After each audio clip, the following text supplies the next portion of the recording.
जुम्मे के दिन में अल्लाह ताला ने एक ऐसा वक्त छुपाए रखा है ना, अगर उस वक्त के अंदर जो बंदा जो भी दुआ कर देता है अल्लाह ताला फौरन कबूल कर देता है। अल्लाह ताला कभी रद्द नहीं करता।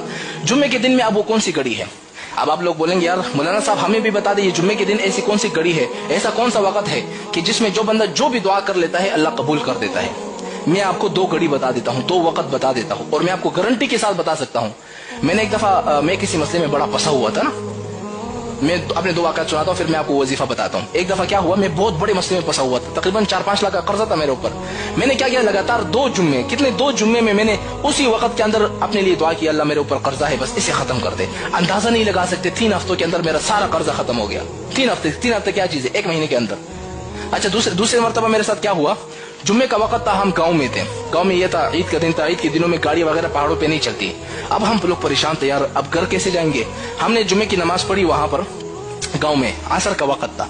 मैंने उसी वक्त मैंने जब दुआ कर ली ना, जिस घड़ी को अल्लाह ताला ने छुपाए रखा है, जब मैंने उस वक्त में दुआ पढ़ ली, आप अंदाजा लगा लें हम हैरान रह गए। एक गाड़ी हमारे ऊपर से गुजर रही है, यानी पहाड़ों पे गाड़ी चलती रहती है और हम जैसे मोटे आदमी की फिर पहाड़ों पे चढ़ नहीं सकते हैं, हमारे लिए बड़ी मुश्किल होती है क्योंकि हम पूरी जिंदगी शहरों में घूमे होते हैं।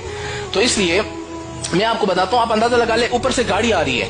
अब हम लोग कह रहे हैं यार हमने अभी दुआ मांगी, अब क्या करें। अब ये गाड़ी यहाँ से गुजरेगी, जब हम वहां पहुंचेंगे तो ये गाड़ी तो चली जाएगी, अब क्या करें। हमने उस वक्त दुआ मांगी, अल्लाह ये जो गाड़ी जा रही है ना, या अल्लाह ये गाड़ी वो फलां जगह पे खराब कर दें, फिर जब हम उस गाड़ी के पास पहुंच जाए इस गाड़ी को ऑटोमेटिकली ठीक कर दे। आप अंदाजा लगा ले, जैसे हम रोड के ऊपर चढ़ गए ना, जिस जगह पर हमने कहा था या अल्लाह इसी जगह पर खराब कर दे, वो गाड़ी उसी जगह पर ही खराब हुई थी।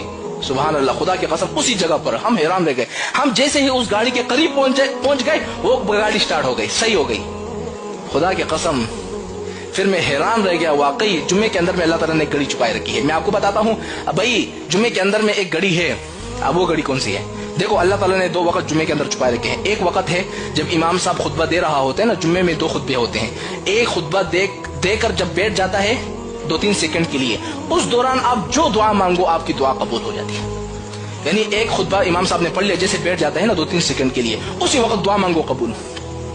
अच्छा दूसरा वक्त कौन सा है जो अल्लाह ताला ने घड़ी छुपाए रखी है, आपकी दुआ कबूल होगी। दूसरा वक्त है जुम्मे के दिन असर की नमाज के बाद अपनी जगह से आपने उठना नहीं है। जैसे आपने नमाज पढ़ ली उसी जगह पर आपने बैठ जाना है और उसी वक्त आपने जो भी दुआ मांग ली ना, आपकी दुआ फौरन कबूल हो जाएगी।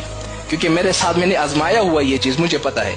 आप आजमा कर देख लो, जुम्मे के दिन जब आ जाए ना, जुम्मे के दिन 2 खुतबे के दरमियान दुआ पढ़ लो और असर के बाद अपने लिए जो दुआ मांगो, कबूल ना हुई ना, फिर आप मुझे कह सकते हो कि मौलाना साहब आप तो झूठ कह रहे हैं। अगर तो कबूल हो गई बस हमें दुआएं करते रहना कि मौलाना साहब ने हमें 2 वक्त बता लिए, 2 घड़ी बता दी है कि इस घड़ी में जो बंदा जो भी दुआ करेगा कबूल हो जाए।